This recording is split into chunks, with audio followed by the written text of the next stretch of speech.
তুলবে না, খুব টেনশনের মধ্যে আছে। তোমার বিয়া ঠিক হয়ে গেছে কি আগামী মাসে? এখানে টেনশন কি হলো? বাড়ির কাজ শেষ হইতে আরো 3 মাস সময় লাগবে। এত আত্মীয় স্বজন ওই কারণে আমি জায়গা দিতাম। এটা কিন্তু টেনশনই না। শ্রীমঙ্গল লেমন গার্ডেন রিসোর্টের প্রোগ্রাম করে তারা সব ব্যবস্থা করে দিব। 90+ রুম আছে, বিয়ার বুকিংটা দিবা, বাকি সব কাজ তারা করবে। উৎসব আয়োজনে লেমন গার্ডেন পছন্দ সবার।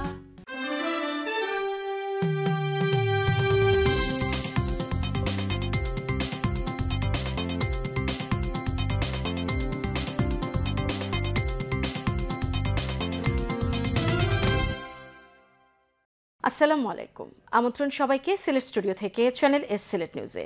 সঙ্গে আছি আমি রোহানা সুলতানা। শুরুতেই জানিয়ে দিচ্ছি শিরোনাম। সিলেটে ইংল্যান্ড প্রবাসীর কয়েক কোটি টাকা মূল্যের সম্পত্তি উদ্ধার করে দিয়েছে সিলেট মেট্রোপলিটন পুলিশ। জাতীয় সংসদ নির্বাচনে সিলেট 3 আসন থেকে প্রতিদ্বন্দ্বিতা করতে চান বিশ্বখ্যাত অ্যাপলের হার্ডওয়্যার ও সফটওয়্যার এক্সপার্ট মইনুল বাকর। প্রযুক্তিতে এগিয়ে যাচ্ছে গোলাপগঞ্জের হাওড়াঞ্চলের জামিয়া মহিউস-সুন্নাহ মানিককোনা মাদ্রাসা। এবং বিশেষায়িত হাসপাতাল হিসেবে গ্যাস্ট্রোলিভার হাসপাতাল চিকিৎসা সেবায় সিলেটের নতুন দ্বার উন্মোচন করবে, বললেন সাবেক মেয়র আরিফুল হক চৌধুরী। শুনছিলেন শিরোনাম, এবারে বিস্তারিত। সিলেট নগরীর শামীমাবাদ এলাকায় একজন লন্ডন প্রবাসীর কয়েক কোটি টাকা মূল্যের সম্পত্তি উদ্ধার করে দিয়েছে সিলেট মেট্রোপলিটন পুলিশ।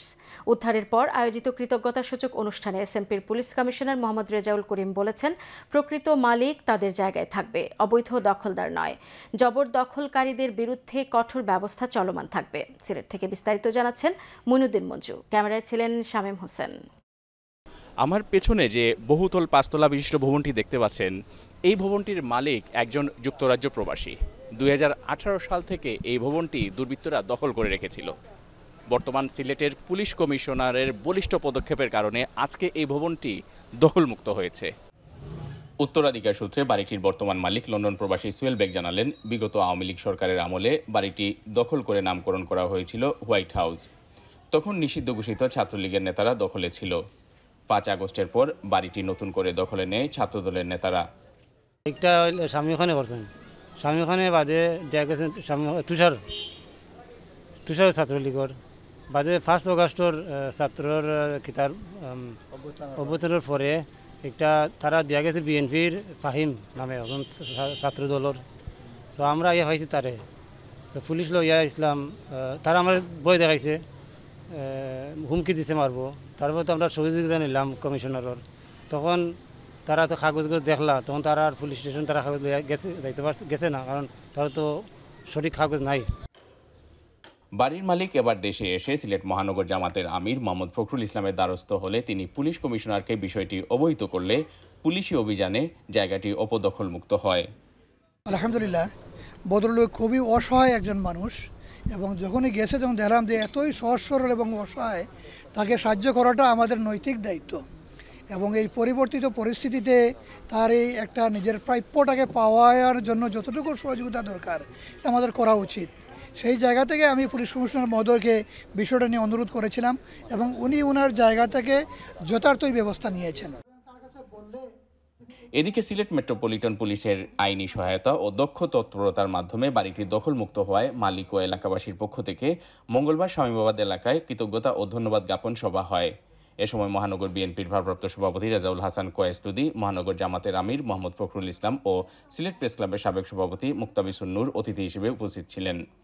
তারা সবাই দলমত নির্বিশেষে ভূমি জবরদখলকারীর বিরুদ্ধে ঐক্যবদ্ধভাবে কাজ করার ঘোষণা দেন। একই সাথে তারা বর্তমান পুলিশ কমিশনারের দ্রুত ও কার্যকর ভূমিকার প্রশংসা করেন। উনি আজকে শুধু এই ঘটনাই না, আমি ওনার কাছ থেকেই শুনেছি বা মিডিয়ার মাধ্যমে জেনেছি, উনি ইতিমধ্যে 3-4টি সম্পদ, একটি সম্পদের দাম প্রায় 30 কোটি টাকার মতো, সেটি উনি উদ্যোগ নিয়ে কাগজপত্র যাচাই বাছাই করে মালিকের কাছে ফেরত দিয়েছেন। একটি শুভ উদ্যোগের সূচনা হয়েছে। আমি খুশি এই জন্য যে আমরা মনে করি যে বাংলাদেশের এই পরিবর্তনের সাথে সাথে বাংলাদেশের পুলিশ বিভাগেও আমরা অন্তত যেটা সিলেটে দেখতে পাচ্ছি বা কিছু কিছু যা দেখে একটা অত্যন্ত ইতিবাচক এবং আশাবাঞ্চক পরিবর্তন এসেছে। বিশেষ করে আমাদের সিলেটের পুলিশ কমিশনার মহোদয় যিনি, তিনি অত্যন্ত আন্তরিক, ওনার মধ্যে একটি মানবিক বুথ আছে। অনুষ্ঠানে এসএমপির পুলিশ কমিশনার মোহাম্মদ রেজাউল করিম বলেন, প্রকৃত মালিক তাদের জায়গায় থাকবে, অবৈধ দখলদার নয়। প্রয়োজনে ভূমি অপরাধ প্রতিরোধ ও প্রতিকার আইনে জবরদখলকারীদের বিরুদ্ধে কঠোর ব্যবস্থা নেওয়া হবে। যে আমরা এটা আমাদের হস্তক্ষেপের কারণে এটা কিন্তু সম্ভব হয়েছে। তো সেক্ষেত্রে এই অনুষ্ঠানের মধ্য দিয়ে আপনাদের মধ্য দিয়ে আমরা এই মেসেজটাই দিতে চেয়েছি, যদি কোনো অবৈধ দখলদার এখনও থেকে থাকেন আমরা বলবো এটা আত্মসম্মান থাকলে আপনারা নিজের থেকে চলে যাবেন, আর যদি না হয় আমাদের কাছে যখনই আসবে আমরা যাচাই বাছাই করে দেখব এবং সেক্ষেত্রে আইন যথাযথভাবে প্রয়োগ করা হবে এবং আমরা দখলদার মুক্ত করব, সন্ত্রাস মুক্ত করব এবং একটা সুন্দর পূর্ণ নগরী তৈরি করার ক্ষেত্রে যা যা দায়িত্ব পালন করার কথা পুলিশের তরফ থেকে আমরা সার্বিকভাবে সেটা করব। বাড়ির মালিক সুয়েল বেগ জানান, বাড়ির পার্শ্ববর্তী আরও 7-8 শতক জমি এখনও অপদখলে রয়েছে, সেগুলো দ্রুত উদ্ধার করার ব্যাপারে তিনি কার্যকর পদক্ষেপ প্রত্যাশী। Moinuddin Manju, channels news, Sylhet. আসন্ন জাতীয় সংসদ নির্বাচনে সিলেট 3 আসন থেকে স্বতন্ত্র প্রার্থী হিসেবে প্রতিদ্বন্দ্বিতা করতে চান বিশ্বখ্যাত প্রযুক্তি প্রতিষ্ঠান অ্যাপলের হার্ডওয়্যার ও সফটওয়্যার এক্সপার্ট মইনুল বাকর। সিলেট নগরীর একটি অভিজাত রেস্টুরেন্টে আয়োজিত সংবাদ সম্মেলনে নিজের প্রার্থিতা ঘোষণা করেন তিনি।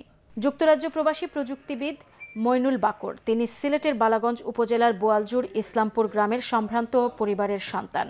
সংবাদ সম্মেলনে লিখিত বক্তব্যে সম্ভাব্য এই প্রার্থী বলেন, বিলাসী প্রবাস জীবন নয়, তার হৃদয়ে স্থান করে নিয়েছে মানুষের স্বপ্ন।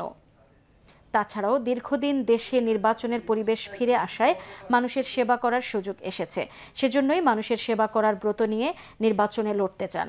সিলেট 3 আসন নিয়ে নিজের স্বপ্নের কথাও তুলে ধরেন তিনি। 1996 সালে তৎকালীন সিলেট 2 বালাগঞ্জ বিশ্বনাথ থেকে সর্বকনিষ্ঠ সংসদ সদস্য প্রার্থী হিসেবে অংশ নিয়েছিলেন মইনুল। এরপর আর নির্বাচনে অংশ নেননি, তবে দেশ ও মানুষের জন্য কিছু করার তাগিদ থেকেই এবার সিলেট 3 দক্ষিণ সুরমা বালাগঞ্জ ফেঞ্চুগঞ্জ আসন থেকে প্রার্থী হওয়ার ঘোষণা দেন তিনি। সংবাদ সম্মেলনে ভাষা সৈনিক অধ্যক্ষ মোহাম্মদ মাসুদ খান ও অ্যাডভোকেট মোহাম্মদ আমিনুল ইসলাম ডিনেস উপস্থিত ছিলেন। কুলাউড়া উপজেলার বরমচাল আগ্রা কমিউনিটি সেন্টারে বাংলাদেশ জাতীয়তাবাদী পরিবার বরমচালের উদ্যোগে মৌলভীবাজার 2 কুলাউড়া আসনের বিএনপির মনোনয়ন প্রত্যাশী ও যুক্তরাজ্য বিএনপির উপদেষ্টা আব্দুল আহাদের সাথে বরমচাল ইউনিয়নবাসীর মতবিনিময় সভা অনুষ্ঠিত হয়েছে। বিস্তারিত জানাচ্ছেন আমাদের মৌলভীবাজারের head of news Khaled Chowdhury. ক্যামেরায় ছিলেন অশ্বিনী সিনহা। মৌলভীবাজার কুলাউড়া উপজেলার বরমচাল আগ্রা কমিউনিটি সেন্টারে বাংলাদেশ জাতীয়তাবাদী পরিবার বরমচালের উদ্যোগে সম্ভাব্য সংসদ সদস্য পদপ্রার্থী মৌলভীবাজার 2 কুলাউড়া আসনের বিএনপি মনোনয়ন প্রত্যাশী ও যুক্তরাজ্য বিএনপির উপদেষ্টা আব্দুল আহাদের বরমচাল ইউনিয়নবাসীর সাথে মত বিনিময় সভা অনুষ্ঠিত হয়েছে। উক্ত সভায় কবি এম তুফাইল হোসেন খানের সঞ্চালনায় সভাপতিত্ব করেন বরমচাল ইউনিয়ন বিএনপির আহ্বায়ক ডাক্তার আব্দুল জহুর। এছাড়াও কুলাউড়া উপজেলা বিএনপির বিভিন্ন অঙ্গ সংগঠনের নেতৃবৃন্দের মধ্যে উপস্থিত ছিলেন কুলাউড়ার সাবেক পৌর মেয়র কামাল আহমদ জুনেদ, আব্দুল মুক্তাদির বুখতার, আবুল হোসেন খান বাবলু, আব্দুল কুদ্দুস চৌধুরী সিলেট, তারেক আহমদ মধু, আবু হানিফ, আব্দুল লতিফ, নাসির উদ্দিন বুলু, বরমচালের সাবেক ইউপি চেয়ারম্যান ইসাক চৌধুরী ইমরান ও বিশিষ্ট রাজনীতিবিদ কামাল হোসেন সহ এলাকাবাসী। উপস্থিত অতিথিরা আগামী জাতীয় সংসদ নির্বাচনে মৌলভীবাজার 2 কুলাউড়া আসনের যুক্তরাজ্য বিএনপির উপদেষ্টা আব্দুল আহাদকে বিএনপির মনোনয়ন দেওয়ার আহ্বান জানিয়ে বক্তব্য রাখেন।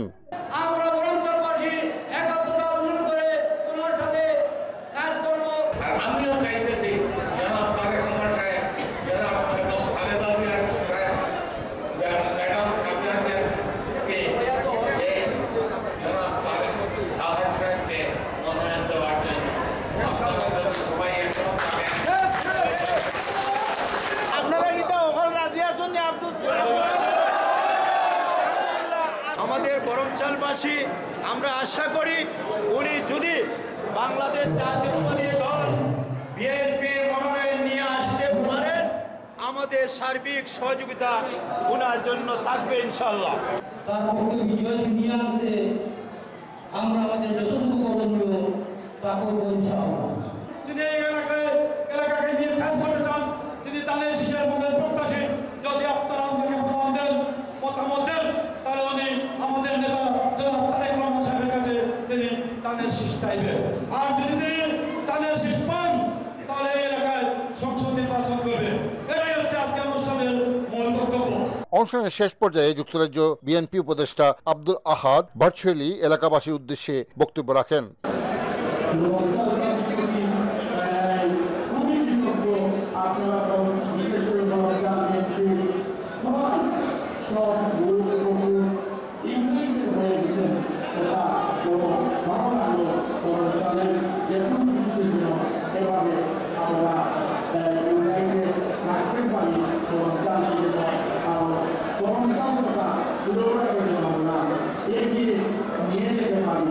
পরিশেষে মধ্যাহ্নভোজের মধ্য দিয়ে অনুষ্ঠানের সমাপ্তি টানা হয়। Khaled Chowdhury, Channel S news, Boromchal, Kulaura, Moulvibazar. মৌলভীবাজারের শ্রীমঙ্গল রোটারি ক্লাবের 25-26 রোটারি বর্ষের সভাপতি নির্বাচিত হয়েছেন বিশিষ্ট ব্যবসায়ী ও প্রাক্তন জনপ্রতিনিধি মশিউর রহমান রিপন ও সাধারণ সম্পাদক নির্বাচিত হয়েছেন 21 টেলিভিশন ও বিডি নিউজ 24.com ও চ্যানেল এস ইউকের মৌলভীবাজার প্রতিনিধি Bikul Chakraborty. Rotary Club of শ্রীমঙ্গলের কনফারেন্স হলে সভাপতি ও সম্পাদকের কলার হস্তান্তর করেন রোটারি ক্লাবের president elect Rotarian doctor Satyakam Chakraborty ও অন্যান্য সদস্যরা। এর আগে রোটারি ক্লাব শ্রীমঙ্গলের কলেজ রোডস্থ রোটারি ক্যাম্পাস কার্যালয়ে রোটারি ক্লাবের president elect Rotarian doctor Satyakam চক্রবর্তীর সভাপতিত্বে প্রথম পর্ব অনুষ্ঠিত হয়। এ সময় বক্তব্য দেন senior Rotarian Sirajul Islam Chowdhury, Rotarian Abinash Acharya, Rotarian Sajjadur Rahman Chowdhury, Rotarian Ferdous Alam, Rotarian Naim Sarfaraz, Rotarian Atiqul Ambia Sumon, Rotarian Ferdous Alam সহ আরও অনেকে। উল্লেখ্য, রোটারি ক্লাব অফ শ্রীমঙ্গল বাংলাদেশের প্রাচীনতম রোটারি ক্লাবের একটি। এই ক্লাব থেকে অসংখ্য মানবিক কর্মকাণ্ডের পাশাপাশি একটি প্রাথমিক ও মাধ্যমিক বিদ্যালয় পরিচালিত হয়ে আসছে। সিলেট নিউজে নিয়ে নিচ্ছি ছোট্ট একটা বিরতি। আমাদের সঙ্গে থাকুন, ফিরে এসে অন্যান্য খবরের সাথে আরও যা থাকছে। প্রযুক্তিতে এগিয়ে যাচ্ছে গোলাপগঞ্জের হাওড়াঞ্চলের জামিয়া মহিউসুন্নাহ মানিককোনা মাদ্রাসা এবং বিশেষায়িত হাসপাতাল হিসেবে গ্যাস্ট্রোলিভার হাসপাতাল চিকিৎসা সেবায় সিলেটের নতুন দ্বার উন্মোচন করবে, বললেন সাবেক মেয়র আরিফুল হক চৌধুরী।